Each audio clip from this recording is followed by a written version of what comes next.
Amar high.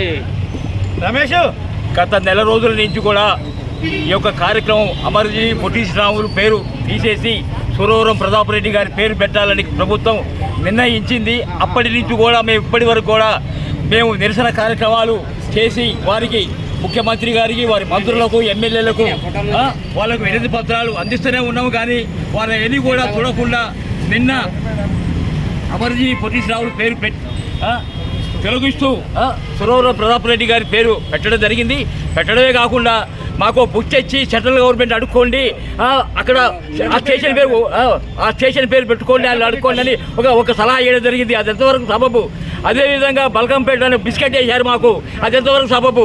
మాకు జాతీయ నాయకుడు అమర్జీ పొట్టి శ్రీరాములు ఒక వైశ్యులకే కాకుండా దేశవ్యాప్తంగా ఆయన అనేక ఉద్యమాలు 58 రోజులు అమర నిరక్ష కాకుండా హరిజనుల కోసం, హరిజనులను గుళ్ళలోకి తీసుకుపోవడం కోసం తెలుగు మాట్లాడే వాళ్ళందరూ కూడా ప్రత్యేక రాష్ట్రం కావాలని ఈరోజు హైదరాబాద్ చలనచిత్ర ప్రజలు రావడానికి కూడా ఇంత అభివృద్ధి చెందడానికి కూడా అలాంటి పొట్టి శ్రీరాములే తెలంగాణ ఉద్యమానికి పొట్టి శ్రీరాములకు సంబంధం లేదు, దానికి ఉన్నదని లింకు పెట్టి ఏదో విధంగా మాట్లాడుతున్నారు.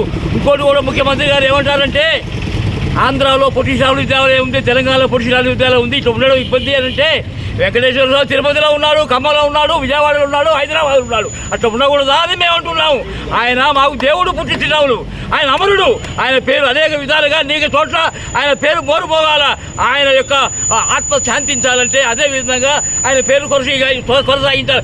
మేము వేరే విధంగా మిమ్మల్ని అడుక్కోవట్లేదు, మాకు అవసరం లేదు. ఈ ప్రభుత్వాన్ని అడగము, మాకు వేరే విధంగా ఎందుకు? గత ప్రభుత్వాలు ఇచ్చిన వాటిని ఆయన అమరుడిని ఆయన గుర్తించి ఇచ్చిన దాన్ని మేము కాపాడుకోవాలంటున్నాం. మేము ఆత్మశాంతి ఏదైనా శాంతించాలన్నా, సురవరం ప్రతాప్ రెడ్డి ఆత్మ శాంతించాలన్నా అదే పేరు కొనసాగించాలని మేము కోరుకుంటున్నాం. జై ఆదివాసీ, జై జై.